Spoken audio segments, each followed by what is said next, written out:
Pérez se presenta con Renace, se presenta con una política fresca, con una política nueva. ¿Cómo logra mantener esta frescura, esta libertad de cierta forma, al apoyarse y entre las personas de confianza que están trabajando en este momento para usted ya haber pertenecido a algunos partidos políticos o tener ya ciertas ideologías políticas? Yo creo que el humanismo es un principio fundamental y nosotros somos un movimiento humanista liberal, que al igual que la gran mayoría de los ciudadanos estamos cansados y decepcionados de los partidos políticos tradicionales. Y efectivamente dentro de esa decepción, en ese caso ha habido ciudadanos que no han estado antes militantes, ha habido otros ciudadanos que han sido parte de un pensamiento y que hoy han visto en nuestra propuesta una posibilidad distinta, una posibilidad ciudadana que tanto hemos buscado durante muchos años. Y más bien mi profunda gratitud porque a esas personas, a esos ciudadanos que han tomado la decisión de ser parte de nuestro movimiento, como les dije, no tenemos alianzas con ningún partido político, absolutamente con ningún partido político. Somos ciudadanos y desde la perspectiva ciudadana estamos abiertos. ¿Cuál es la evolución que propone Jefferson Pérez desde la parte de la política? A priorizar al ciudadano como el factor fundamental. No es cuántos votos o cuál va a ser el capital político ante una decisión que debe ser meramente técnica dentro del ámbito de la política pública. Y eso es nuestro propósito, a buscar propuestas técnicas, humanistas, que analicemos cuál es el impacto social. No cuántos votos eso representa, que lamentablemente es lo que ha llevado a los partidos tradicionales. Perfecto. Bueno, ahora hablando un poquito de su plan de trabajo, conocemos que tiene uno de los ejes que apoya a la producción y al empleo, entre los cuales me llamó mucho la atención el buscar que Cuenca sea una cuenca internacional, una cuenca que sea con proyectos de encuentro mundiales. ¿Cómo podemos enfocar a que Cuenca sea reconocida internacionalmente y recibir a todas estas personas con las diferentes carencias que tenemos, como por ejemplo nuestro aeropuerto, que no nos puede conectar ni siquiera nacionalmente, mucho menos internacionalmente? Cuenca es una ciudad de casi 600,000 habitantes. Como ustedes conocen, nosotros nuestros vuelos al año es un poco más de 500,000 de vuelos. Para hacernos aeropuerto internacional necesitamos más de 1.200.000 vuelos pasajeros al año. Quizás esta información volveré a repetir. Tenemos alrededor de 600,000 pasajeros al año y necesitamos más de 1.200.000 pasajeros para poder hacerlo internacional. Así es. Entonces, al momento, en este instante, no tenemos una demanda suficiente para querer construir un aeropuerto internacional que puede costar alrededor de $400 millones y tampoco tenemos el dinero. ¿Cómo pretendemos generar una internacionalización de Cuenca? Los proyectos de internacionalización de Cuenca van en dos ejes. El uno es sacar a exponer todas las bondades de nuestra ciudad en eventos internacionales mundiales, y la segunda, organizar eventos mundiales aquí dentro de la ciudad. ¿Cuál podría ser un evento mundial? Por ejemplo, los Juegos Panamericanos del año 2029. No estamos hablando del evento del próximo año, estamos hablando de un evento de proyección. Sería irresponsable pensar querer hacer un evento internacional de esa magnitud en un año cuando no tenemos la infraestructura. Entonces, la internacionalización de Cuenca debe continuar con ciertos ejes de desarrollo integral.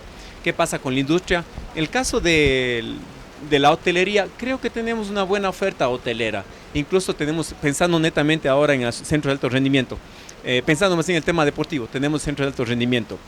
Entonces, internacionalmente nuestro objetivo es sacar las bondades de Cuenca, que el mundo lo sepa, y la otra traer gente que conozca acerca de nuestra privilegiada situación. Y dentro de las propuestas, pensamos en cómo mejorar esta parte terrestre también, ya que tocamos el tema, por ejemplo, de nuestro terminal. Jefferson Pérez ha pensado cómo pudiéramos abordar ese tema. Al momento, recuerden, existen ya estudios de posible nuevo terminal. Efectivamente, el terminal actual no está cumpliendo la función que debería. Necesitamos tener un análisis más a profundidad, porque cuando escucho en ocasiones a algunos ciudadanos que dicen hay que sacar el terminal. Sacar de un día para el otro qué va a pasar con el aspecto comercial del sector. ¿Qué va a pasar con el aspecto de vivienda del sector? Entonces hay que hacer un análisis más a profundidad. Los procesos son los que tienen que continuar. Entonces el terminal debe seguir un proceso para poder sacarlo probablemente el interprovincial.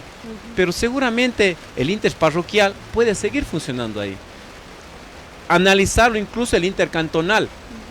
Pero ya el interprovincial deberíamos ver la posibilidad de buscar en otro sector que se permita un crecimiento de la ciudad. ¿Pudiéramos considerar a esta obra como prioridad en Renacer? Tenemos muchas prioridades. Cuando veo a un adulto mayor en la calle durmiendo es una prioridad. Cuando veo a un niño de 6, de 8 años empujando junto a su madre un carrito que vende los mangos durante 6 horas al día, es una prioridad. Cuando veo un mercado que está agonizando porque la gente no está yendo a los mercados a comprar, es una prioridad. Tengo muchas prioridades, pero necesito atender los temas de urgencia. Justamente en base a eso, para poder traer desde la parte rural, necesitamos esa movilidad, y justamente para aquellas personas que están vendiendo, pues nosotros hemos conocido los casos que no hay y no existe esta conectividad. La viabilidad y la conectividad en Cuenca es una prioridad. ¿Y qué es lo que necesitamos para ese tema? Cuando nosotros estamos en Chaucha, me dice los vecinos de Chaucha, irme al centro de Cuenca, estar 3 horas para vender mi producto y luego regresarme, toda la venta o toda la utilidad se me ve en el transporte. No puedo ir. Entonces tenemos un proyecto para todo el sector rural, que es poder utilizar un camión municipal que nos permita levantar toda la producción, y eso ya se lo ha hecho, se lo hace en Saluzzo, en Italia, se llama Economía Popular y Solidaria. Se levanta toda esa producción y esa producción en ese trayecto se va clasificando calidad 1, calidad 2 y calidad 3. Y de acuerdo a eso ya va a nichos de mercados específicos. Por ejemplo, cuando tenemos productos que no utilizan químicos, existen restaurantes ya en Cuenca que es un nicho extremadamente puntual, que podrían tener ya una oferta directa de esos productos. Entonces a eso es lo que nosotros podemos apuntar. Muchísimas gracias. Cuando hablamos de movilidad, obviamente los cuencanos nos preocupamos del tranvía. ¿Qué va a hacer con el tranvía? Si somos negativos, si el tranvía no funciona, ¿qué hará? A ver, cuando hablamos de movilidad, yo me ocupo de movilidad del ciudadano, que implica las aceras, que implica las paradas, que implica el tranvía, que implica el bus, pero no solo urbano, sino además la movilidad, el derecho constitucional de la movilidad urbana. Necesitamos contextualizar el derecho a una movilidad libre. Cuando hablamos de derecho de movilidad libre, si una persona quiere salir de su casa a las 11 de la noche, tiene el derecho de hacerlo. Si una persona está estudiando, está trabajando hasta las 2, 3 de la mañana y quiere ir a su casa, tiene el derecho de movilizarse. Entonces tiene un gran reto, porque no pasa eso, ¿verdad? Efectivamente, y esas son las políticas que se están desarrollando en diferentes ciudades del mundo. Entonces eso es lo que queremos aplicar en nuestra ciudad. ¿Qué pasa cuando hay políticas que uno las copia, pero no sirven para nuestra ciudad? Porque vivimos copiando políticas que al implementarlas fallan. Totalmente, por eso necesitamos analizar desde la necesidad. ¿Cómo es posible que alguien quiera implementar un sistema de movilidad si nunca ha cogido el bus? Si no sabe que cuando uno se sienta en el bus, tiene que acomodarse por cada 10 minutos 2 veces porque se resbala, porque la pendiente del asiento es complicada. ¿Cómo? ¿Usted sí ha cogido el bus? Pero por supuesto, toda mi vida. Y no ¿Cuándo puedo fue negar, la última vez que cogió un bus? La semana anterior. Sí, la semana anterior, a las 11, creo que fue el martes, me parece, o lunes, no recuerdo muy bien, que mi carro se dañó, tuve un pequeño incidente con el vehículo, entonces salí, cogí la línea 5 en la Llana Urco y luego me quedé en los Tres Puentes, que es donde es mi oficina. Volviendo al tema, también hay un tema de inestabilidad en los pisos. Normalmente los señores transportistas, para mantener limpio, utilizan láminas de acero inoxidable, y cuando uno se le pasa un trapo, puede ser diésel o cualquier producto aceitoso, se resbala.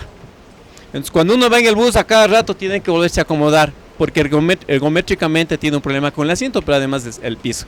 Entonces, ¿a qué es lo que voy? Efectivamente, no solo es querer copiar lo que hacen en otros países, sino conocer la realidad, vivir la realidad. Y bajo esa perspectiva conocemos, hemos vivido, sentimos esa necesidad. Y por eso hay algunas cosas que necesitamos adaptarles a nuestro medio. Por ejemplo, casi en muchos países del mundo, ¿qué es lo que hacen? Cuando llega una parada de buses, me da en cuántos minutos llega el bus. Hay un letrero que me dice en cuántos minutos llega el bus. En línea. ¿Qué necesito para eso? Que los buses tengan GPS. En Cuenca sí los tienen. Que exista un comando de operaciones de ubicación de los buses. En Cuenca sí lo tiene. Que es la Cámara de Transportes. Entonces, ¿por qué razón no se ha ubicado estos paneles en las paradas de buses? ¿Por qué no se lo ha hecho? A eso es lo que voy. Tenemos la necesidad. ¿Por qué durante tantos años las paradas de buses en la ciudad de Cuenca no han tenido iluminación? ¿Por qué no lo han hecho antes? ¿Y eso más o menos cuánto costará? Las paradas de buses no es un proyecto que se tiene que hacer en un año. Eso es demagogia. Porque eso cuesta alrededor de 14 millones de dólares. Esto es un proyecto que hay que hacerle por lo menos de 5 años. Irle iluminando, irles poniendo el tema tecnológico de la identificación de los espacios. Ese es un proyecto que hay que hacerlo como una política pública, no como un ofertillo electoral, sino más bien como una política pública permanente. Y el sueño sería que todas las paradas del Cantón Cuenca, no únicamente en la parte urbana, todas las paradas del Cantón Cuenca tengamos aplicaciones que nos permitan conocer en cuántos minutos en tiempo real llega el bus. Pero además de eso, cuando hablamos de movilidad inteligente, creo que es importante esto recalcar, ¿qué pasa cuando las condiciones climatológicas como las de ahora que está lloviendo? Mucha de la gente utiliza el bus y se llena anticipadamente la unidad. Y está llena y no para, o a veces para, pero no permite el ingreso de más pasajeros porque está llena. ¿Qué pasa en los actuales momentos? No pasa nada, tenemos que esperar el siguiente bus. A través del sistema inteligente de movilidad, ¿qué es lo que pasa? Existen sensores en las puertas de entradas que nos permiten saber cuántos pasajeros entran. Existen sensores en las puertas de salida que nos dicen cuántos pasajeros han bajado y nos permite tener conocimiento de cuántos pasajeros en tiempo real se encuentran en la unidad. Si pasa del 85% de la capacidad del bus, en ese instante automáticamente se alerta a una nueva unidad para que recorra, para que interceda más bien y que pueda cumplir los pasajeros que se están quedando como en las condiciones actuales. Eso es movilidad inteligente. Bueno, hablamos siempre de una movilidad inteligente, sin embargo, tenemos una flota de buses completamente caduca, que nos subieron el pasaje del bus, claro, pero necesitamos 2 años más para contar con buses adecuados, amigables, y ahora de nuevo esto de aquí. Yo no voy a ser tan optimista en ese punto. No necesitamos buses nuevos, necesitamos buses tecnológicos, necesitamos tecnología. No necesitamos únicamente que venga un vehículo que probablemente en muchos países no se los utiliza, porque no brinda las garantías necesarias. Podemos utilizar los buses que tenemos ahora. Lo que estoy diciendo es que necesitamos renovar hacia la tecnología, no únicamente hacia la carrocería que sea nueva. Necesitamos buses que todos los buses deberían tener la plataforma de subida de las personas con discapacidad. El bus me debería permitir, si yo tengo dinero en efectivo, que eso existe en muchas partes del mundo, es falso que me dicen que no, que en los países del primer mundo solo se paga con tarjeta, eso es falso. Yo puedo pagar con monedas, puedo pagar con billete, puedo pagar con la tarjeta, tanto la tarjeta del bus, que por cierto esto nos obligan a consumir. Hoy en día, en Comocer en Madrid, se paga ya con una tarjeta de débito o una tarjeta de crédito, el subir a cualquier unidad de transporte público. Hacia eso tenemos que, entonces no es solo el tema de vamos a traer buses nuevos, necesitamos traer movilidad de nueva generación. Ese es el concepto distinto respecto a las propuestas que actualmente he escuchado. ¿Qué pasa con las aceras que tenemos?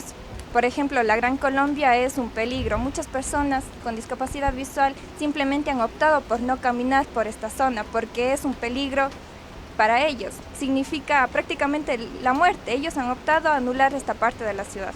¿Qué Conozco hacer perfectamente. con estas aceras, que en realidad no hay aceras, con una obra que nos ha costado tanto, con una obra de 5 años?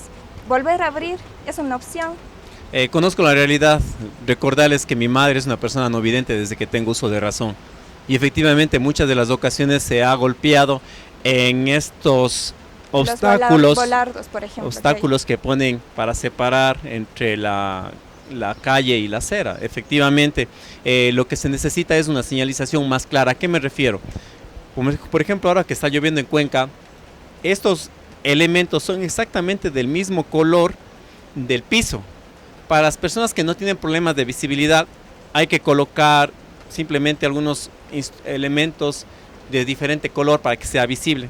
¿Qué pasa con las personas con discapacidad?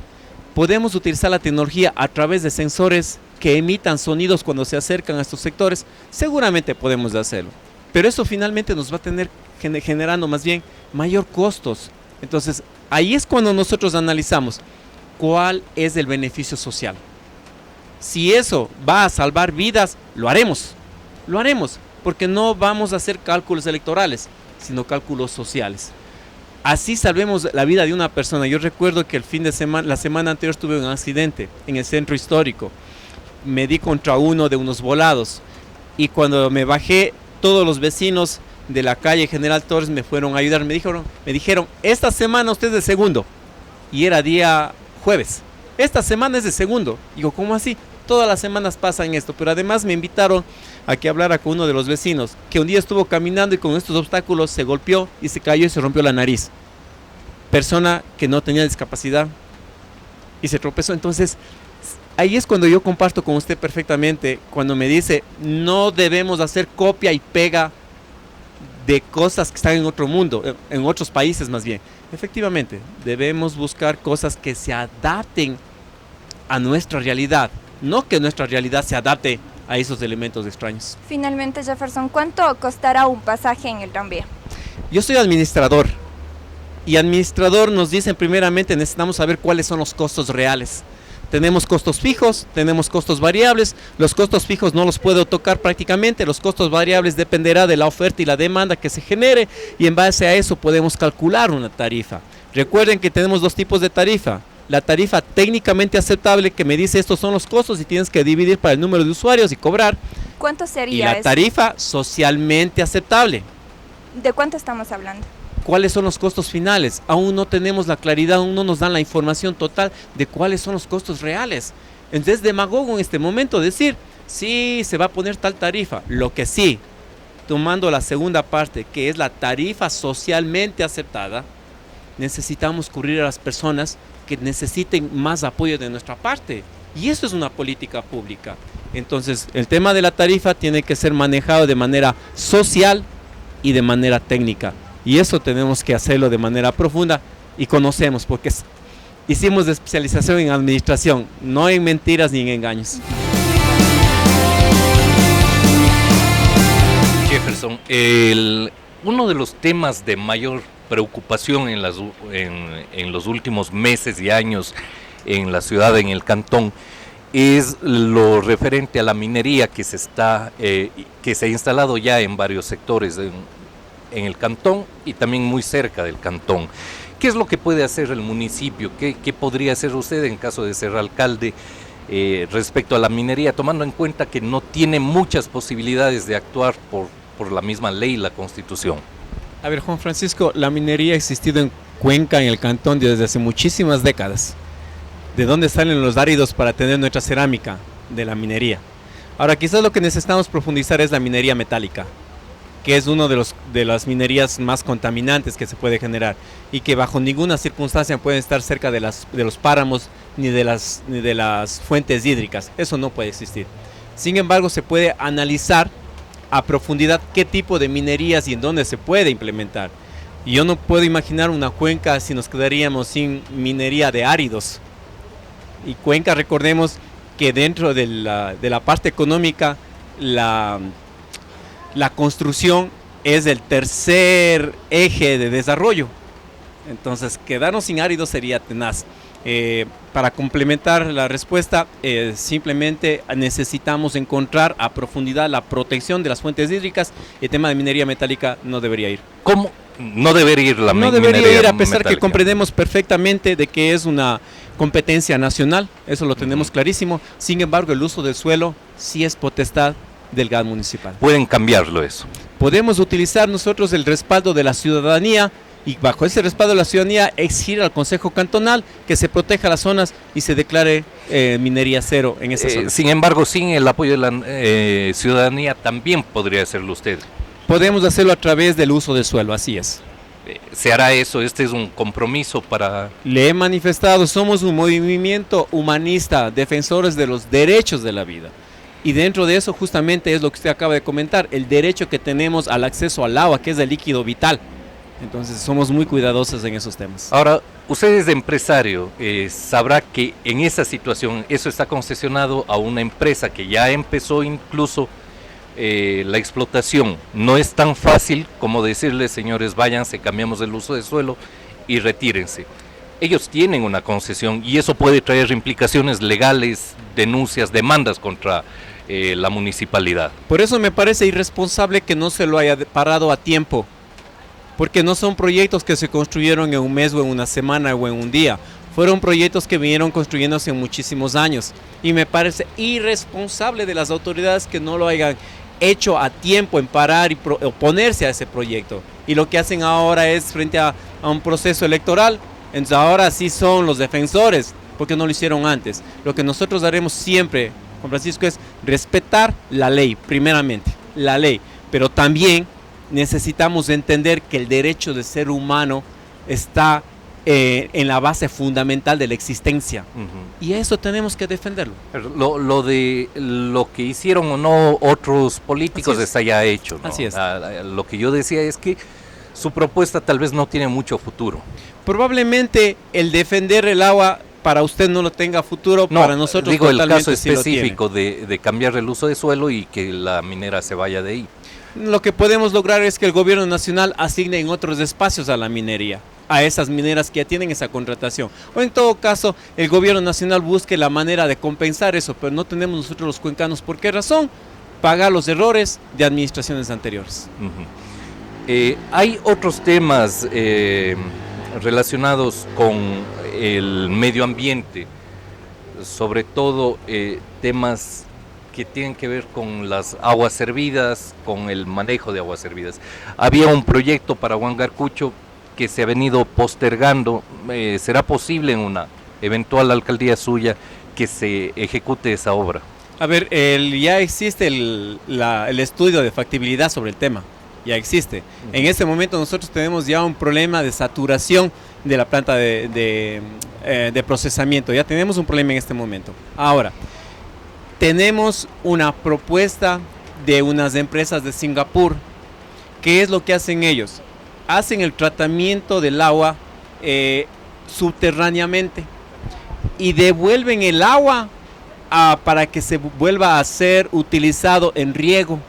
Me parece extremadamente interesante, y si nosotros analizamos nuestras cuencas de nuestros ríos, es posible que nosotros podamos eso ofertar a otros sectores, como el tema de los sembríos de flores, por ejemplo. Entonces, estamos analizando más a profundidad cuánto va a costar eso. Están recibiendo hacer la propuesta, pero eso es de última tecnología. Lo que están haciendo en Singapur es vuelven a utilizar esa agua para consumo humano. En nuestro caso no creo que tengamos aún la posibilidad económica de poder llegar a eso, pero sí podríamos ya empezar con el primer paso del proceso.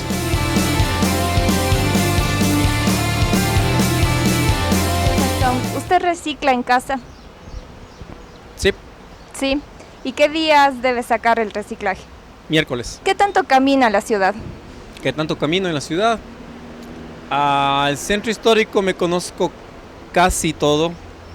La parte... Bueno, realmente creo que me conozco todo, pero sin embargo hay nuevas calles en Cuenca que los nombres no me los recuerdo. ¿Y utiliza bicicleta? Sí, entre la ruta de Totoracocha a mi oficina, yéndonos por la 24 de mayo. ¿Todos los días o con qué frecuencia? No, en ocasiones, tal vez una vez al mes, probablemente, no. Me decía que utilizaba bastante el bus. ¿Usted hizo el canje de la tarjeta Urbania por la Movilízate? Sí, bueno, la verdad es que no hice el canje porque yo estuve, recuerden, fuera del país. Entonces yo cuando llegué aquí ya estaba la nueva tarjeta. ¿Cuánto le costó la tarjeta? Me parece que compramos con $3, cargamos, no recuerdo muy bien ahora, la verdad. Dígame el nombre de un músico cuencano. Un músico, poeta, O cuencano. una cantante, o una escritora. Actual. Actual, sí. Actual, por ejemplo, a mí me encanta muchísimo Martu. Claro, los jóvenes dirán, sí, Martu, genial, pero las personas adultas me dirán, no, entonces Martu me parece espectacular, además que es una comunicadora, es una artista que ha dejado muy en alto el nombre de la ciudad. David Cañizares me parece espectacular. David Cañizares no creo que solo es un excelente artista, también es un gran poeta. Entonces, depende. El plan de trabajo en el eje 5 dice Cuenca Activa. Ahí se propone un año de gestión cultural. ¿Qué es la gestión cultural? Justamente una de las cosas importantes que nosotros estamos generando es todo un equipo, en los cuales no exista un sábelo todo. Y Omar Álvarez es la persona que ustedes conocen, un académico relacionado mucho también, el caso de Mario Jaramillo, que es una persona que tiene muchísimos antecedentes culturales en la formación. Entonces lo que hemos planificado justamente es el tema de una cantidad de actividades durante ese año. Reitero una vez más, la idea es convertirnos en articuladores con especialistas como lo estamos haciendo en cada uno de los ejes. Ya, pero usted como candidato, ¿cómo define la gestión cultural? ¿Qué es la gestión cultural? Exponer, aprender, traer, hacer, demostrar. Hacer todo, es todo un conjunto en los cuales nos permita potenciar lo que somos, no olvidar de dónde venimos, pero sobre todo que el mundo nos conozca. Entonces la gestión cultural como tal es encontrar todos los espacios que las parroquias nos permitan aprender, que el urbano nos permita aprender, que la historia nos permita aprender y todas nuestras tradiciones. Ya. Usted dice para saber lo que somos, para recordar lo que somos. ¿Cómo definir qué es lo que somos? Eso es una pregunta extremadamente importante, porque muchas de las veces estamos olvidando el orgullo de ser morlaco, el orgullo de ser cuencano. Nos estamos dejando invadir por muchas culturas externas. Entonces no olvidar el juego que teníamos de niños, los tradicionales, aunque hay un debate, ¿no? Entre muchos historiadores si el palo encebado es cuencano o no es cuencano, pero lo hemos dejado de hacer. El tema de juegos tradicionales que más bien son nacionales, como el tema del uso del trompo. Entonces no olvidar esas cosas, nuestras presentaciones folclóricas, o sea, cuáles son los elementos como ser. Ya estamos olvidando que en Nulti y en Pacha el pan es lo mejor del mundo que podemos encontrar ahí. Estamos olvidando de algunos sectores como en Sayosí, que es de entrada al Cajas, que podemos encontrar una de las mejores truchas que existe en el país. Entonces cuando hablo de recuperar esas esencias que nos permitieron ser nosotros, a eso es lo que me refiero. Ya. ¿Cómo hacer sostenible y que sea un trabajo digno el trabajo de una persona que se dedica al arte y a la cultura en Cuenca? Sabiendo que en Cuenca hay un movimiento súper alto de gestores, de artistas, y etcétera, y además talento. Dándole el valor necesario. Muchas ¿Cómo veces le da ese valor? dándoles la oportunidad de exponer. ¿A qué es lo que me refiero? ¿Saben cuántas veces se ha presentado la Sinfónica el último año en parques públicos? Tenemos una de las sinfónicas más importantes y tiene tantas restricciones en presentarse. Siempre no se sé, presenta gratuitamente. No siempre. Casi todas las semanas se presenta en la Catedral Vieja, sin costo alguno. A eso es lo que voy. Necesitamos sacarles a las plazas. Tenemos una plaza tan maravillosa como la 9 de octubre. ¿Por qué no le llevamos ahí a la Sinfónica? Necesitamos dejar de hacerlo lo elitista. El acceso a las personas. Pero es gratis y es un espacio público de El todos acceso también. a las personas. ¿Por qué no lo hacemos en la parte del Chorro? Que es un escenario maravilloso, precioso, lindo. ¿Por qué no lo presentamos en Quingeo?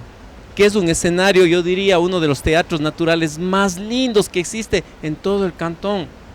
Entonces, cuando hablo de democratizar el acceso a la cultura, es eso. El que podamos hacer una serie de eventos en los diferentes sectores. Dejemos de pensar que Cuenca es el Parque Calderón. Parque Calderón es nuestro emblema, pero necesitamos encontrar todo el territorio del Cantón Cuenca. Ya. Ahora, no sé si usted sepa, pero en el primer debate de la propuesta de ordenanza para erradicar la violencia de la mujer, en Cuenca se propuso que no se use dinero público para certámenes de belleza. ¿Usted qué opina de eso? Los certámenes de belleza yo creo que deberían terminarse. Creo que las mujeres tienen tanto talento que demostrar que en ocasiones puede verse oculto tras un certamen de belleza. Sin embargo, si ese es un tema que hay que analizar a la profundidad, llamemos a los diferentes actores, llamemos a la ciudadanía, que son los que tienen el poder de decisión. Tema personal mío, yo creo que no deberían existir certámenes de belleza, personal, pero no estoy para imponer mi creencia personal, sino para escuchar al ciudadano. Pero el tema de usar fondos públicos. Creo que la empresa privada lo ha impulsado el tema de certámenes de belleza. Ahora, me hago la pregunta, fondos públicos también. ¿podemos utilizar esos fondos públicos en otros eventos mucho más importantes como la conformación o la creación de un albergue para adultos mayores que están abandonados? Yo no creo que ninguna ciudadana de Cuenca se oponga a que se construya un albergue, pero reitero una vez más, eso es un punto personal, y mis puntos personales tienen que estar por debajo de la opinión ciudadana generalizada. Ya, bueno, en Cuenca han existido casos gravísimos de violación de derechos, como el tema del cura de Cordero, el caso del violador del Mangajo. ¿Cuál cree que debe ser la postura de un alcalde o cuál sería su postura o no tiene nada que ver? Somos los responsables de la seguridad de los ciudadanos de Cuenca y creo que debemos condenar todo este tipo de violencia y no solo la violencia física, la violencia emocional, la violencia psicológica. Creo que necesitamos condenar. ¿Qué es lo que vamos a hacer? Necesitamos reeducarnos, necesitamos actualizarnos al siglo XXI con política pública actualizada. Esa es nuestra propuesta, decirles a los jóvenes, oye, ¿sabes que probablemente un piropo que tú leíste en un libro del siglo XIX, hoy en día puede ser una ofensa?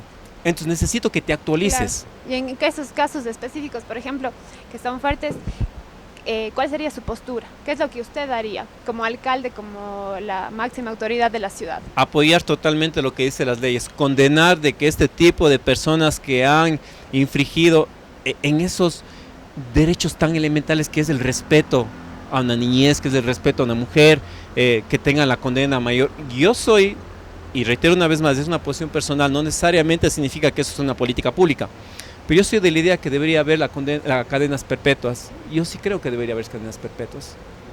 O sea, ese tipo de actos atroces de violación de niños debería ser cadenas perpetuas. Bueno, nosotras como equipo hemos seguido un poco las entrevistas de todos los candidatos y hemos visto que hay un alto porcentaje de gente que comenta en las entrevistas suyas que muchas veces, no ahora porque está en época de campaña, seguramente eso no pasa ahora, pero muchas veces en otros tiempos le saludaban y usted no respondía el saludo. ¿Por qué se daba eso? ¿Qué fue lo que pasó? ¿Por qué se repite ese comentario? Más bien, muchísimas gracias porque me va a permitir explicar de manera técnica el tema. ¿Cuándo se originó esto? Cuando en alguna ocasión yo estuve pasando y mi enamorada había estado justo en la vereda. Y yo pasé, ella había estado con su madre. Yo pasé... Estaba bravo con la enamorada. Pasé de frente y luego me llamó y me dijo, ¿cómo es posible que no me haya saludado? Estaba con mi mamá. Hay un problema. Efectivamente buscamos a especialistas y ¿sabes qué? Me está pasando eso, quiero saber qué pasa. Entonces ellos habían hecho un estudio y lógicamente son profesionales, me habían seguido y espero, ventajosamente tengo mucha gente aquí profesional, pero espero que no se corte. Sí, les quería comentar esto y espero que no se corte lo que voy a explicar en este momento. Entonces me hicieron un estudio en los cuales ¿Quiénes le hicieron un estudio? Perdón. Un grupo de profesionales, de psicólogos, psicoanalistas, PNL, y me habían seguido por diferentes sectores de la ciudad. Cuando yo llego a un sector, a un lugar, en el Mall del Río, el momento que yo ingreso, me estoy yendo al cine, miro directamente la boletería, pero cuando yo miro la boletería, me dirijo a la boletería y existe un niño en la puerta que me alza la mano y yo no le respondo. Cuando cojo mi boleto para entrar a para entrar al cine, subo las gradas y el momento que estoy subiendo las gradas para dirigirme a la puerta de ingreso, existe una señora que se le ve que es de la costa, que está con una niña sentada en la grada y me alzan la mano y me hacen esto y yo me dirijo directamente a la puerta sin responder el saludo. ¿Qué pasó a la final? Cuando yo vi esas imágenes, dije, soy la peor persona del mundo. O sea, le estaban grabando todo el tiempo. Porque ellos son profesionales y me dijeron, te vamos a hacer un análisis a profundidad. Me dijeron, espérate, vamos a pasar a la segunda secuencia de imágenes. Ya. Estas son las imágenes en competencia. ¿Por qué no parpadeas? Porque tengo que ver el punto de retorno. ¿Por qué no miras a los costados? Porque el momento del retorno en competencia puedo ver a mis oponentes. Tengo una tema visión de concentración. céntrica, exactamente. Yo no veo periféricamente. Entonces lo que un día fue algo positivo porque no me distraía, Claro. hoy se convirtió en un problema. Me dijeron cómo solucionarle, le estamos haciendo, mejorando eso. Entonces, claro, Tiene ahora... que, porque está en campaña, tiene que saludar a todo el mundo. No, Sí, eso ¿no? digo, es un problema. Claro. Ahora, gracias a Dios, mi novia ya no está brava conmigo. Porque ahora cuando llego a cualquier Ya le lugar, saluda. primerito ellos me dijeron, tenemos que hacer una secuencia de 180 grados. ¿Qué es la secuencia de 180 grados? Porque tú tienes cerrado. Si tú llegas así a un lugar no vas a ver los laterales. Necesito que hagas esto. Ahora, le dije a mi equipo, oye, es impresionante el cariño de la gente. ¿Será porque ahora soy candidato que todo el mundo me saluda y me abraza? Me dicen, no. Es que tú ahora estás teniendo la oportunidad por los ejercicios Ya les está viendo. de verles. Claro. La gente siempre te saludó. Y más bien creo que es una oportunidad. Yo voy a tomarme un par de segundos. Después de haber explicado algo que un momento me permitió ser el mejor del mundo representando a mi ciudad y que hoy es un problema, estoy mejorando. Jefferson, ¿cómo y hacia dónde extender la ciudad? Primeramente necesitamos densificar más la ciudad.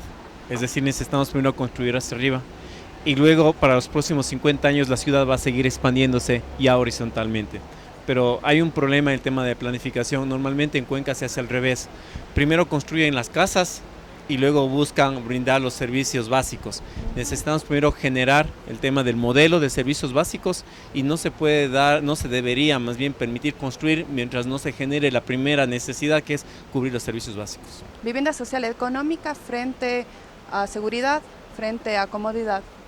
¿Qué propone, qué propondría para evitar esta vivienda económica? Que claro, todos los ciudadanos queremos tener acceso, pero si es de tan mala calidad. A ver, hay un tema de principio que se llama dignidad. Necesitamos romper el esquema que a los pobres tenemos que darles productos de mala calidad. Necesitamos romper con aquello. ¿Cómo? ¿Cómo lo vamos a hacer? Construyendo edificaciones de manera vertical. Tenemos que darles dignidad. ¿Qué pasa con las zonas de expansión, con el tema del costo, del precio del suelo? Eso básicamente, lamentablemente, son unos cuantos grupos que que de manera oportunista están manipulando el precio del suelo. El momento que nosotros permitamos que se construyan más hacia arriba, el precio del suelo va a empezar a caer, porque dividimos para los números de metros cuadrados totales, entonces el costo va a ser en economías de escala mucho más bajos. Eso es una de las propuestas que creemos que pueden bajar, pero además, permítame comentarles algo. El doctor Santiago Vélez Guayasamín es un ingeniero especializado en estructuras, amigo desde la infancia en el deporte, también deportista, pero fue a estudiar su especialidad en Inglaterra. Y él está desarrollando un nuevo tipo de composición de arcilla, los cuales bajarían alrededor de un 20% el costo del hormigón para vivienda económica. Entonces, eso podemos generar conocimiento en Cuenca. Eso nos permitiría Vivienda económica generar. reducida. ¿Perdón? Vivienda económica reducida. En con precios. espacios pequeños. En precios. Y en el espacio. Hay que dejarles proyectados. Y un caso muy interesante es lo que pasó en el sector del Banco de la Vivienda. Las personas que adquirieron en ese proyecto inicial eran casas pequeñas de un solo piso. Sin embargo, hoy en día casi existen muy poquitas casas en el Banco de la Vivienda de un solo piso. La mayoría se expandieron. Yo creo que es el derecho de todo ser humano a poder mejorar sus condiciones. Entonces necesitamos dejar ya la vivienda proyectada para que en un futuro puedan seguir expandiéndose. ¿Cómo y dónde proyectar el nuevo suelo industrial? Hemos encontrado algunos sectores que no solo queremos hacer las vías para ese espacio o para esa zona industrial, sino queremos que además de esas vías y esos servicios para la zona industrial, también nos permita beneficiar a vivienda, a hospitales, a escuelas. Ustedes saben por el tema de nosotros somos extremadamente honestos y no vamos a permitir generar información privilegiada para que los manipuladores de suelos empiecen ahora ya a buscar esos espacios. Lo haremos de manera profesional, de manera responsable y comunicaremos a toda la ciudadanía cuando ya lo tengamos, la reserva del suelo primeramente, y ya tengamos hecho el proyecto final. La conectividad de esto, que también generaría, ¿no? Como usted nos dice, se tiene que dotar de toda la infraestructura y servicios básicos, pero además la conectividad de las personas que van a habitar en estos espacios. Hay un concepto hoy en día en las nuevas sociedades del siglo XXI y es el respeto del tiempo del ciudadano. Totalmente. Que el ciudadano se pueda movilizar en el menor tiempo posible a su trabajo, a un hospital, a su casa y a las zonas de recreación. Eso se llaman polígonos de desarrollo humano. Para hacerme entender mejor, ¿qué es un polígono de desarrollo humano? Son espacios donde yo puedo trabajar, vivir, estudiar, ser atendido en un hospital y todo ese, y alimentarme. Voy a poner un ejemplo nada más. El caso de Ricaurte. Ricaurte, ¿tenemos zona de vivienda? Tenemos zonas de vivienda. ¿Tenemos zona agrícola aún? Tenemos zona agrícola. ¿Tenemos empresas en Ricaurte? Por supuesto que tenemos. ¿Tenemos escuelas y colegios en Ricaurte? Por supuesto que tenemos. ¿Dónde está el hospital de Ricaurte? No lo tenemos. ¿Dónde están las oficinas municipales?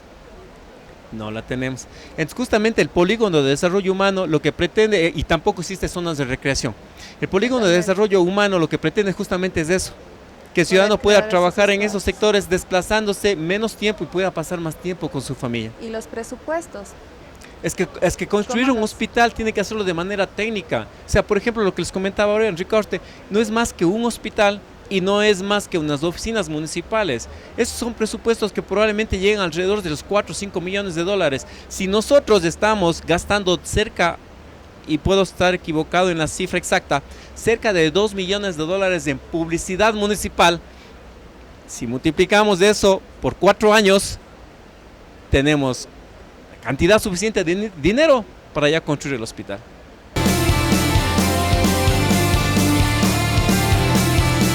Según datos del INEC, el 68.8% de mujeres azuayas han experimentado situaciones de violencia de género. Esto supera la media nacional. ¿Qué hacer para proteger a estas mujeres y disminuir esa estadística si es que está dentro de sus planes? Pretendemos crear la Secretaría de la Mujer, que articule todas las unidades ya creadas. Pero además de eso, la segunda parte de lo que ya les había comentado hace instantes es el tema de reeducar al ciudadano, porque muchas de las ocasiones no conocemos hasta qué nivel necesitamos más bien hasta qué nivel debemos expresarlo o no, lo que les había comentado hace instantes. ¿Esta secretaría se encargaría de esta reeducación que usted dice?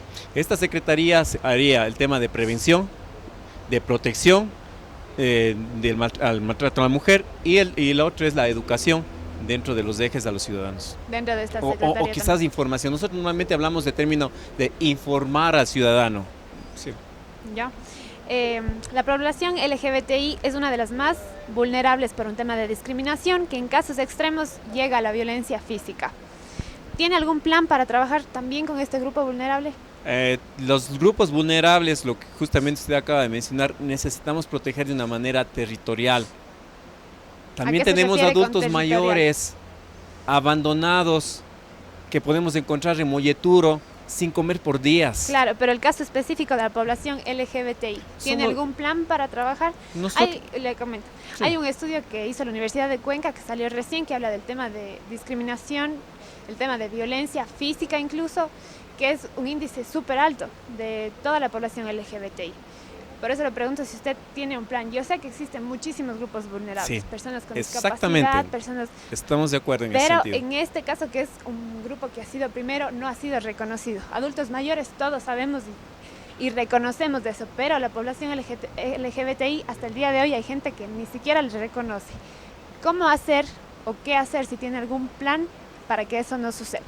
Somos un movimiento humanista, respetuosos de los derechos de la vida, había manifestado anteriormente. Efectivamente, nosotros estaremos abiertos a escuchar, y esto quiero reiterar, a escuchar cuáles son las necesidades de los diferentes sectores.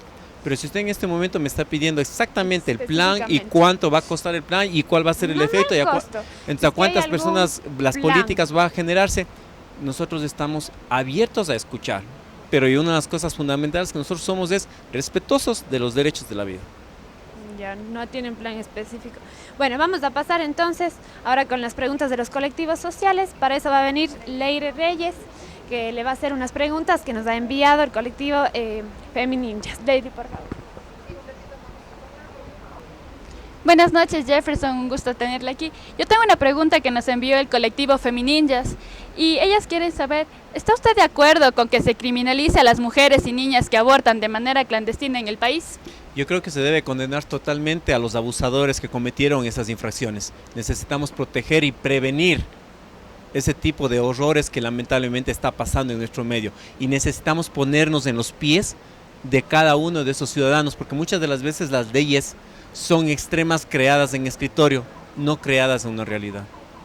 Pero específicamente al aborto clandestino que muchas mujeres deciden hacer y que en nuestro país se criminaliza, ¿usted qué opina sobre eso? Es una política nacional y a pesar que es una posición personal, como les había comentado, nosotros somos respetuosos de los derechos de la vida. Sin embargo, respetamos la decisión que la mayoría de la población pueda tomar al respecto. Jefferson, hay varios temas de interés de mucha actualidad. Uno de ellos en el país en general, pero también en la ciudad. Uno de ellos es el referente a la presencia de un elevado número de inmigrantes aquí, sobre todo venezolanos. ¿Qué es lo que puede hacer al respecto la alcaldía en el caso de que usted gane? Primeramente creo que todos necesitamos tener el respeto de ser humano, conocer la realidad de cada uno de ellos, pero condenar a aquellos que están alterando el orden, amenazando la vida e incumpliendo las leyes. Pero eso lo hacen todos, no solo los No extranjeros. todos, cuidado. No, o sea, en todos los Exacto. grupos hay eso. No, o sea, no podemos diferenciar y hablar de los migrantes, pero cuidado con la seguridad, no. Entonces usted está complementando justamente la respuesta que estaba indicando yo. Entonces el tema de violencia no es una cuestión de una ciudadanía, es cuestión de una persona. Exactamente, usted acaba de complementar y no voy a extenderme más al tema porque usted ya lo hizo. Nosotros lo que tenemos es pensado hacer proyectos de capacitación para que tanto los ciudadanos cuencanos como los migrantes, porque recuerden, no solo tenemos el tema de los venezolanos, también tenemos una ola de migrantes extremadamente interesantes, como es el caso, todas las olas migrantes son importantes. Y el caso que nosotros tenemos es de las personas, de los jubilados, que ahí hay muchísimo conocimiento, que no la estamos utilizando, no estamos potenciando adecuadamente eso. Entonces nuestro proyecto, uno de los proyectos que nosotros tenemos justamente es, y además conociendo la experiencia de que yo tengo familiares migrantes, yo tengo familiares y mi hermano han sido migrantes, de darles la oportunidad a los ciudadanos cuencanos y también a los grupos de migrantes para que se preparen adecuadamente en el sentido de capacitación técnica y de oportunidades para que no nos sintamos amenazados. Esto tal vez complementado con algo para evitar la xenofobia en educación de la gente. En información a la gente. Estoy de acuerdo con usted. No debemos olvidar, y una vez, hace instantes, justamente uno de sus compañeros me preguntó, cuando les comentaba de que necesitamos mantener nuestras tradiciones, no olvidar nuestro pasado, que es parte de nuestra cultura. Y justamente una de esas es lo que usted acaba de mencionar. No olvidar que nosotros somos un pueblo que tuvo muchos migrantes en la época de los 80, en la década de los 90. Entonces eso no podemos olvidar. Vamos con otro tema que se ha dicho, no de parte de su candidatura, sino de otras candidaturas. ¿Usted tiene la asesoría de Jaime Durán Barba? No. ¿No ha conversado con él? Sí. Sí ha conversado. Sí.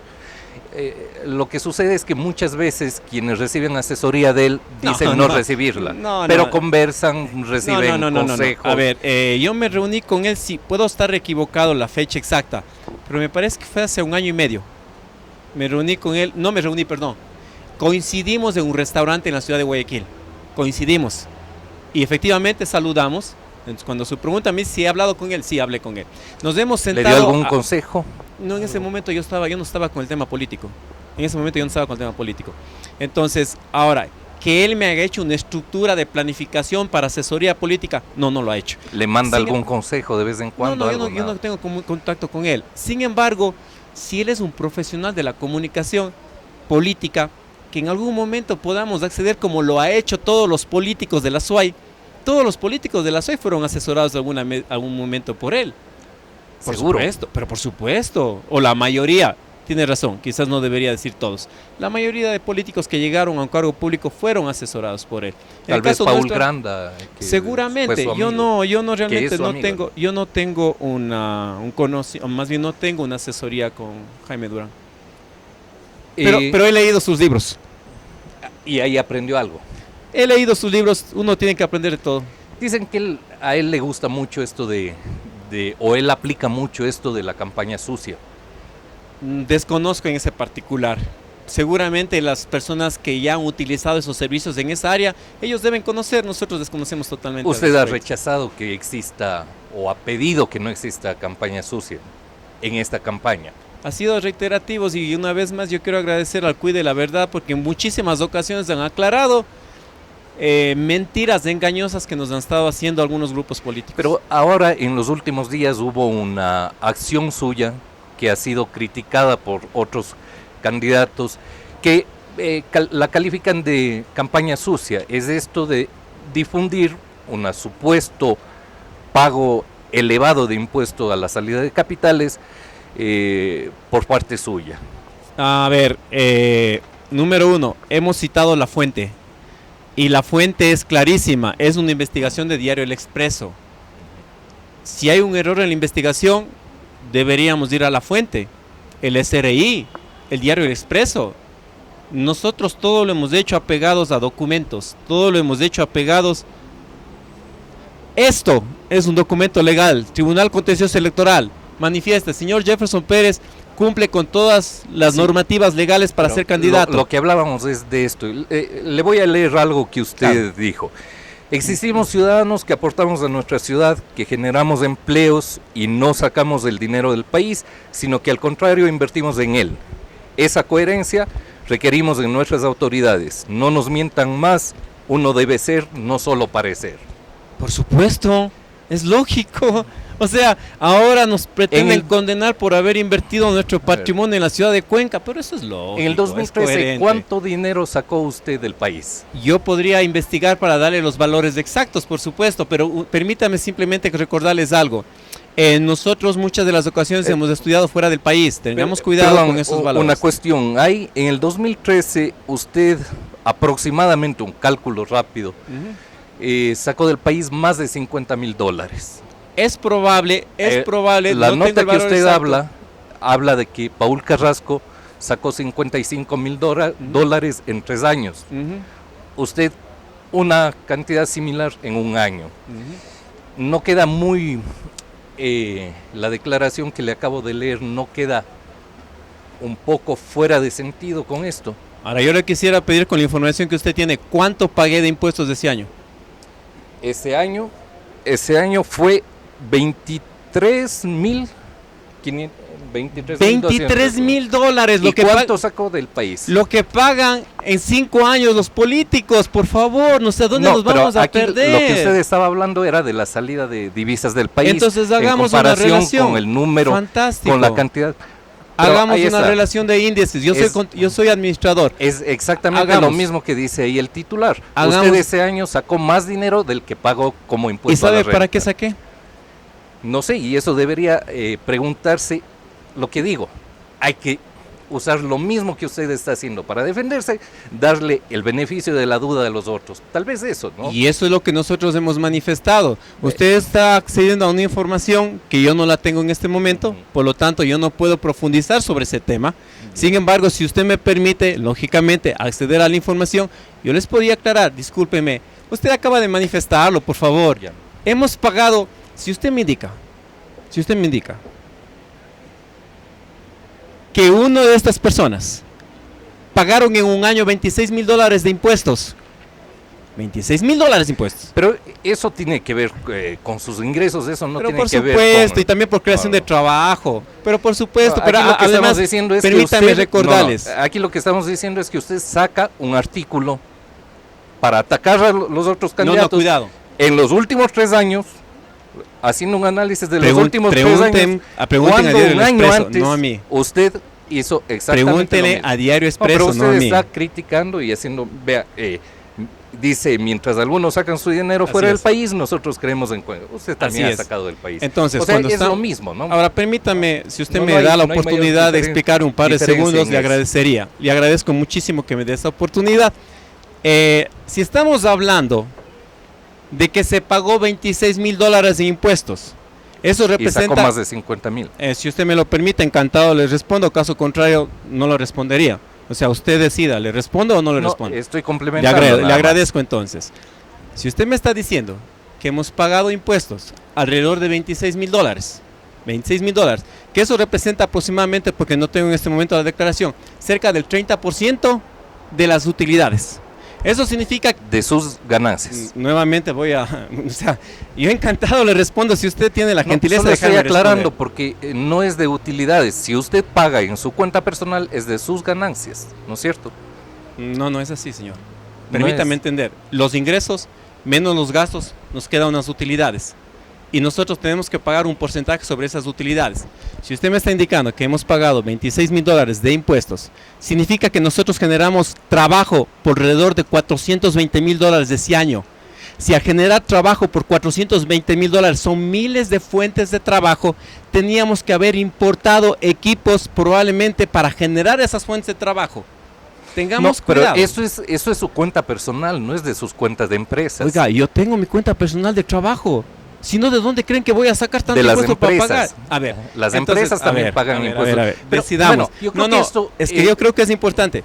¿Vamos a la declaración de las empresas o personal mío? Personal no, mío. esa es la personal, lo que yo Y le estoy lo que le hablando estoy de lo explicando a personal. usted es del personal. Sí, Es lo que le estoy hablando, es del personal. pero si usted paga para invertir en sus empresas, no, lo no, paga no, a no, través no, de no, su no, no. empresa. Nosotros teníamos inversiones personales. No ponga palabras Bueno. en mi boca. Creo que en eso estamos. Hay una cuestión. Usted, Paul Carrasco, hace pocos días dijo que le había entregado una cantidad elevada de dinero a usted. ¿A mí? No, a usted a través de sus empresas Ah. para que funcionen, por ejemplo, las carreras que se hacían aquí en la ciudad de Cuenca. Tuvimos auspicios de varias instituciones públicas y privadas y puedo estar equivocado en la cifra exacta, porque si me hubiera indicado eso iba a traer la cifra exacta sin problema. Pero más o menos. Más o menos representa alrededor del 10% del costo total de los ¿Y eventos. cuánto es el costo total? Nosotros tenemos en ese año, si no estoy mal, más bien, ¿de qué año más bien? Para ser No, un poquito no, más de todo- específico. de todo el tiempo, ¿cuánto ha recibido Eh. usted de la prefectura? Porque él dio una cifra. No tengo. Nosotros, a ver, si usted me está diciendo de todos los años que nosotros hemos hecho eventos por 10 años, hemos invertido en el país alrededor de $10 millones esos 10 años en eventos, 10 millones más, les digo, no es una cifra exacta, yo no tengo en mente en este momento, pero sí alrededor de $10 millones en todos los eventos. Ahora, ¿cuánto se ha invertido esos $10 millones la prefectura para generar alrededor de 250,000 personas haciendo deporte? Usted tiene la cifra, más bien, si usted me recuerda, le agradecería No, mucho porque no recuerdo en este momento. Puede ser cercana a los $500,000. Es probable, estamos hablando, eso sería alrededor del 0.5%, del 5% seguramente, aproximadamente. Bueno, lo que decía Aproximadamente. eso Paul Carrasco es que así cualquiera es buen empresario. No, no es con así, el dinero señor. que les dan de... Es bueno, lógico. es lo que yo Claro, le estoy no, indicando no, lo que decía más bien él, gracias por que es lo comentar. que da, es lo que así con aportes no solo de la prefectura sino de la municipalidad de Cuenca se ha podido No, sacar adelante. Es entendible que el señor sus Carrasco es un empresas. experto en quebrar empresas públicas, no. Ustedes conocen perfectamente a muchas de las empresas Pero que usted en estamos el ahora con 2014 le problemas. alababa bastante a él, ¿no? No le hablaba, lo que me pidieron es que haga un video Ah, y si usted me permite explicarle en 2 segundos le explico, bueno, un poquito más. Un video en los cuales en ese momento la prefectura estaba en un problema gigantesco, en los cuales no tenía empoderamiento de los trabajadores, para terminar. perdón, Y en ese momento él perdón, me porque dijeron, tenemos poco tiempo nada más. en ese momento me pidió que haga un video indicando lo siguiente: señores, necesitamos un liderazgo fuerte, seguir adelante a pesar de los procesos adversos. No recuerdo el texto literal. Que en este momento y en ese instante mucha gente, nosotros creíamos y por eso le dimos el voto a muchos políticos. Después lamentablemente nos defraudaron. Pero bueno, ahí ya fue él prefecto durante 10 años, ya tenía bastante tiempo para defraudarse de él y después de eso, recién... Sí, estoy de acuerdo con usted. Cuando ya se transforma todo y sacan todos los cueros azules, cuando uno se da cuenta de las barbaridades de estos políticos que nos han estado engañando siempre. Todos nos damos cuenta de todo. Así es, efectivamente, y por eso creo que es el momento de un movimiento ciudadano que tenemos que buscar esos espacios. Terminamos, Jefferson. Le agradezco mucho por su presencia aquí. Este es un programa de La Andariega con la colaboración del grupo de estudiantes del Pentágono de la Universidad de Cuenca y aquí en el bar-restaurante Bumba. Muchas gracias. Más bien gracias a todos los ciudadanos y que sigamos haciendo una campaña con propuestas, sobre todo con tesis y basados en el respeto. Yo creo que es fundamental encontrar el espacio de respeto. Gracias. Gracias.